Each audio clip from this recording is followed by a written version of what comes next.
All right, guys, here's my truck. Yep, got the front end out, radiator condensers toast, fan and shroud it will survive.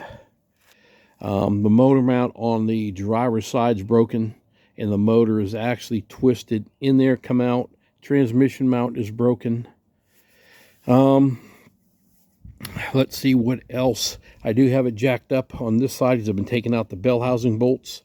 The only way you can get the pan off these is you got to take the engine out or the transmission out. Well, let's pull the engine. Oil pan already had an oil pan gasket leaking. Hey, just over 400,000 miles. You know, I mean, you're going to have a leak somewhere.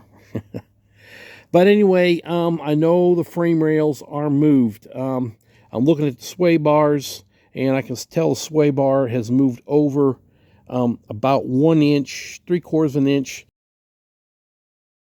Not much, but it is. So tomorrow, I've been trying to take out bell housing bolts. Guys, there's so many miles in this thing that one bell housing bolt broke coming out. I'm having a hard time getting the exhaust bolts out.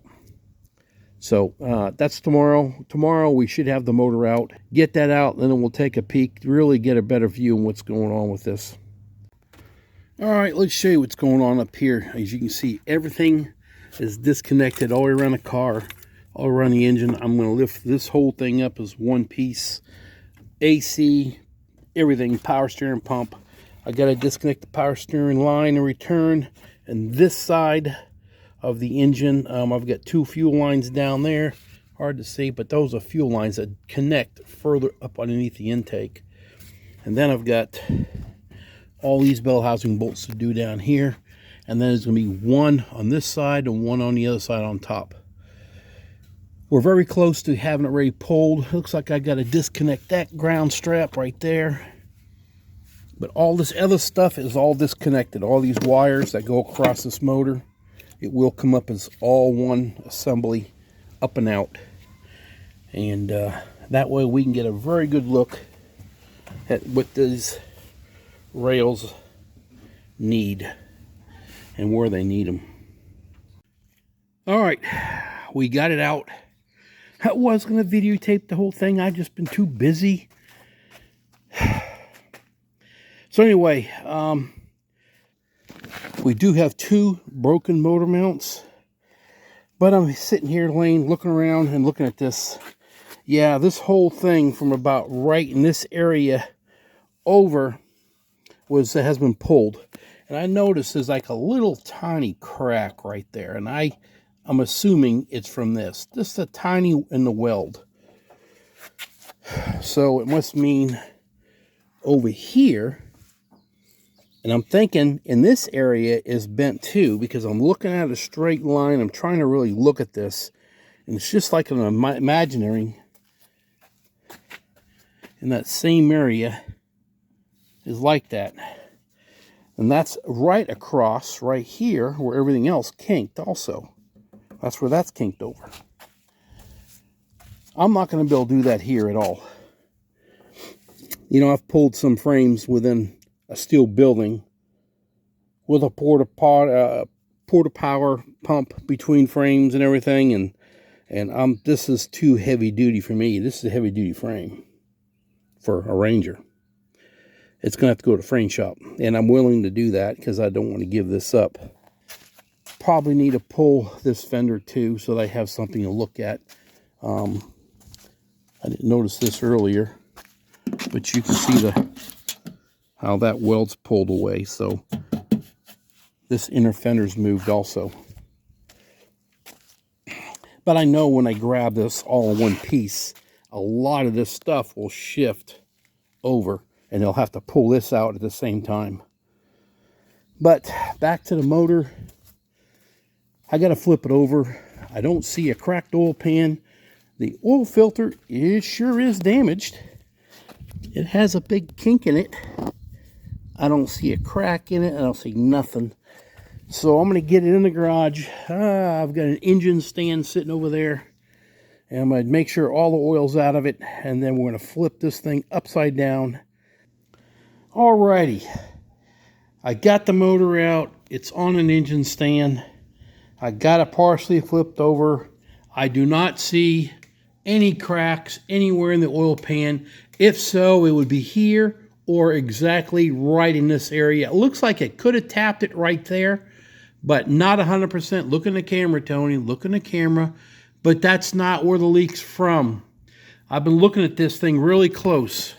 The oil filter, I did say got hit, and there you go. You can see that it hit this mount. All right, I'm going to stick the light in here. If you notice, the oil filter is kind of sitting in there kind of sideways, all right? What happened is, let's stick a light in here, and if you look back there, you can kind of see the oil filter is not connected to that side of the block. My guess is the oil filter is bent where it's not sealing against the block. All right, so saying that, I got my oil filter wrench. Let's see how this thing unscrews. Oh yeah, look how wobbly it is. Okay, you see that? See how bad wobbly that is? So the filter is actually pulled. It's not on there straight. Thank God.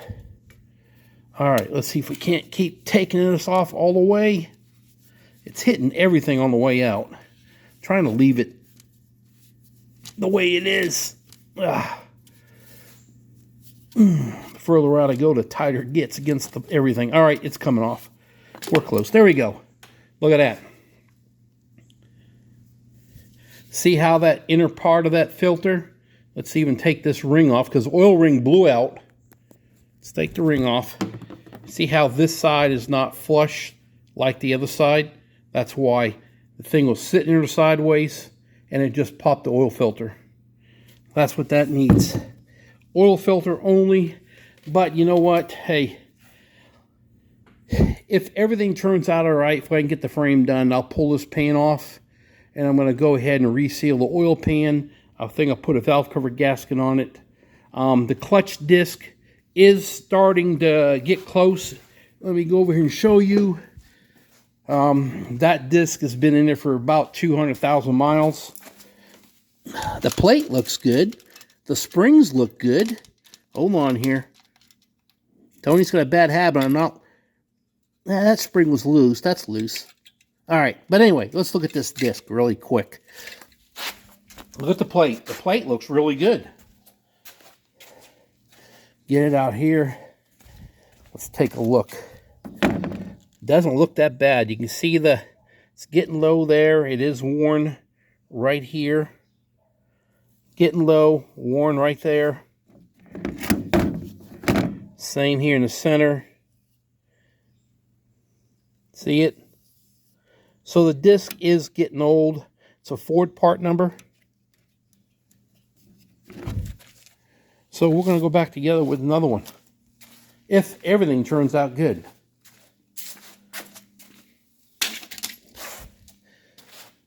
All right. Well, that's a big hurdle we just crossed because I was really worried about the pan. Now, I mean, he did run it without oil. I did fire it for maybe 15 seconds without oil in it. He said it didn't run long at all. He said as soon as he seen there was a lot of oil and coolant, he shut it down. He just fired it from the road and drove it straight over and parked it. Yeah, I do run fully synthetic oil in it since brand new. The day I took it off the lot, 400,000 miles ago, it has been running synthetic Mobil 1 oil. And I would run 10,000 mile oil changes on it. That's exactly what I do. Angie's car runs 10,000 mile oil changes. Her old Blazer ran 10,000 mile oil changes, Mobil 1 fully synthetic. And her Blazer went 385,000 before she rolled it and totaled off the vehicle. So, the oil works. I really want to see what the inside of this motor looks like with 400,000 miles on it. I will go at 220,000 where I used to work. We had a borescope, and I actually stuck it down the valve cover, and there was actually an oil drain that went straight down to the oil pan. I was able to take it all the way down, and I was only able to see just the side of the pan, a small area, but you didn't see no sludge, no nothing, and it looked really good. You know, 400,000 miles, guys. This truck owes me nothing. I owe it. Alrighty. I think the most expensive part I put in this thing was an alternator. And I just did that maybe last year, a year and a half ago. It wore the amber where the brushes go completely gone. That's it. So, alrighty. Let's go.